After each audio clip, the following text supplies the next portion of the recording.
क्या हो गया जी? कुछ नहीं बचा, न खेत बचे न घर। अब हम क्या करेंगे? पता नहीं राधा, हमारी किस्मत में क्या लिखा है। खेत में फसल का एक दाना नहीं बचा। खेत, घर में रखी सारी उपज और बीज भी बह गए। पता नहीं अब कैसे गुजारा होगा हमारा। रामपुर गांव के हर घर की फिलहाल यही कहानी थी। 4 दिनों तक लगातार बारिश ने सब कुछ बर्बाद कर दिया। पूरे इलाके में बाढ़ आई हुई। राम के खेत में खड़ी फसल बाढ़ में बह गई। हर तरफ तबाही का मंजर था। किसी को कुछ समझ नहीं आ रहा था कि अब वो क्या खाएंगे और कैसे जिएंगे। अन्न के बिना पूरा दिन बीत गया। फिर पूरे 2 दिन बाद पानी जब कुछ कम हुआ तो सरकार के कुछ लोग थोड़ा थोड़ा अनाज गांव के सभी परिवारों को दे गए। राधा ने उसी अनाज से एक पतीले में खिचड़ी बनाई और फिर जैसे ही राम और राधा उस खिचड़ी को खाने बैठे, ठीक उसी वक्त, बेटा कोई है क्या? 2 दिनों से भूखा हूँ बेटा, कुछ खाने को मिलेगा क्या? बाबा आप कहाँ से आए? बेटा मैं तो 3-4 दिन पहले बस यहाँ से गुजर रहा था, तभी जोर की बारिश शुरू हो गई। बारिश से बचने के लिए मैं पास वाले मंदिर में रुक गया, लेकिन बारिश बढ़ती ही चली गई और मैं वहीं पर फंस गया। अब पानी कम हुआ तो बाहर निकल पाया। अब वो मैं बोल रहा था कि कुछ खाने को है क्या बेटा? एक तो वैसे ही अनाज कम है, इतनी सी खिचड़ी बनी है बस, इसमें से अब बाबा को कैसे खिलाएं? कोई बात नहीं, भगवान सब व्यवस्था करेगा। बाबा आप अंदर आइए। बेटा अगर कोई बात है तो जाने दो, मैं कहीं और जाकर। ना बाबा कोई बात नहीं, ये मेरी पत्नी राधा है, इसने खिचड़ी बनाई है तो बस ये कह रही है कि आपको खिलाने के लिए हमारे पास अच्छा भोजन भी नहीं है। अरे कोई बात नहीं बच्चों, भूखे के लिए तो खिचड़ी भी पालक पनीर के समान है। ऐसी बात है तो आपका स्वागत है। आइए बाबा, जो हम खाएंगे वही आप भी खा लीजिए। राधा और राम के पास इतनी भी खिचड़ी नहीं थी कि वो दोनों भी पेट भरकर खा पाए। ऊपर से साधु बाबा के आने से तीनों मुश्किल से खिचड़ी के 3-4 निवाले ही खा पाए।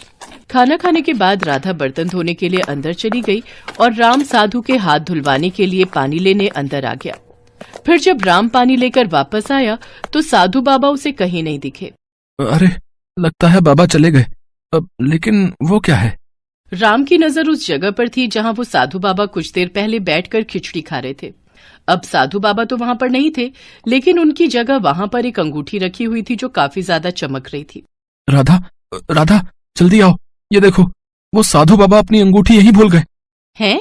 अंगूठी भूल गए? अंगूठी भला कौन भूलता है? शायद उन्होंने हाथ धोने के लिए अंगूठी निकाली हो और फिर पहनना भूल गए हो। तुम रुको, मैं देखकर आता हूँ, वो अभी ज्यादा दूर नहीं गए होंगे। राम ने साधु की तलाश में पूरा गांव छान मारा, लेकिन उसे वो साधु बाबा कहीं नजर नहीं आए। थक हार कर वो अपने घर वापस आ गया। राधा और राम ने फिर उस अंगूठी को साधु बाबा का उपहार समझकर अपने घर में भगवान की मूर्ति के सामने रख दिया।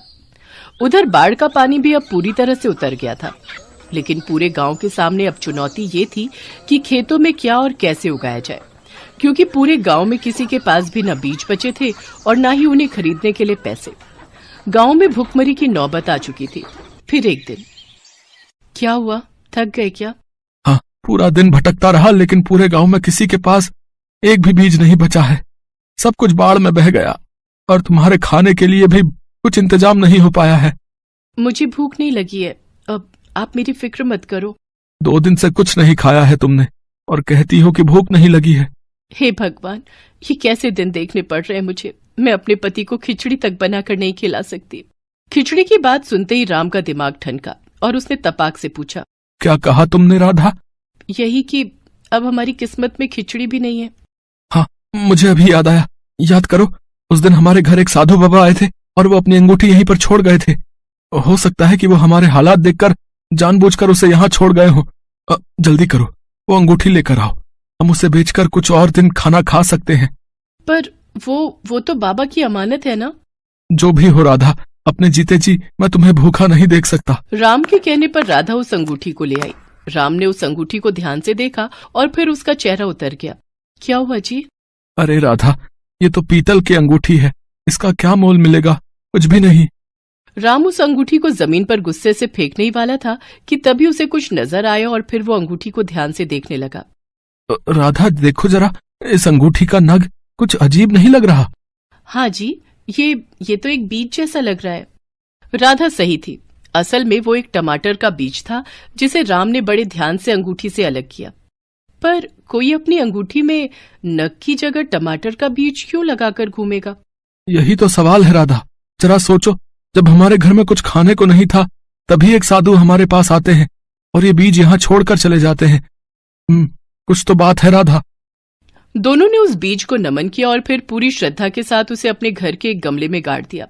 राधा और राम को लगा कि कुछ दिन बाद उस बीज में से टमाटर का पौधा निकल आएगा, जिनसे वो कुछ वक्त बाद कुछ और बीज बना पाएंगे। और इसी सोच के साथ वो दोनों वहां से चले गए। उन्हें इस बात का बिल्कुल अंदाजा नहीं था कि उनके साथ क्या चमत्कार होने वाला था। अगले दिन जब राम और राधा सोकर उठे तो ये देखकर चौंक गए कि जिस गमले में बस एक दिन पहले ही उन्होंने टमाटर का बीज बोया था, वहां अब एक मजबूत पौधा खड़ा था। सिर्फ इतना ही नहीं, इस पर कई सारे लाल लाल टमाटर भी उगाए थे। हे भगवान, ये कैसे संभव है?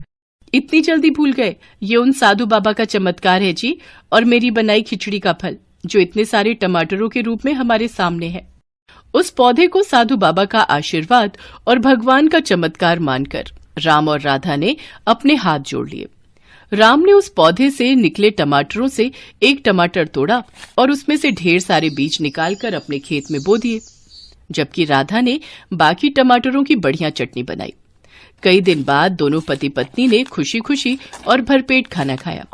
अब दोनों को अगले दिन का इंतजार था और जैसे ही सुबह हुई वो दोनों भागकर अपने खेत में गए।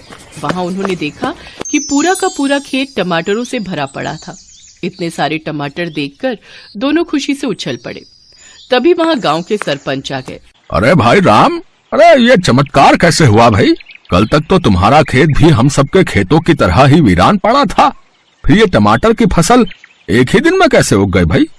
ये जादुई टमाटर है सरपंच जी। अब आप बिल्कुल चिंता मत करिए, अब हमारे गांव में कोई भी भूखा नहीं रहेगा। सचमुच? पर पहले बताओ तो सही, ये चमत्कार आखिर हुआ कैसे? राम ने गांव के सरपंच को कुछ नहीं बताया, बस मुस्कुराकर अपने खेत की तरफ बढ़ गए। उसने अपने खेत के लाल लाल जादुई टमाटर पूरे गांव में बांटे और सभी ने उन टमाटरों के बीजों को अपने अपने खेतों में बोया। कुछ ही दिनों में गांव का हर खेत लाल जादुई टमाटरों से अटा पड़ा था। अब तो ट्रक के ट्रक गांव आते और यहाँ के खास टमाटरों के बदले गांव के किसानों को बढ़िया दाम देकर जाते। कुछ ही दिनों में पूरे गांव की तस्वीर बदल गई। राधा और राम की भी काया पलट हो चुकी थी, लेकिन इन सब के बावजूद उन दोनों ने दूसरों की मदद करना नहीं छोड़ा था।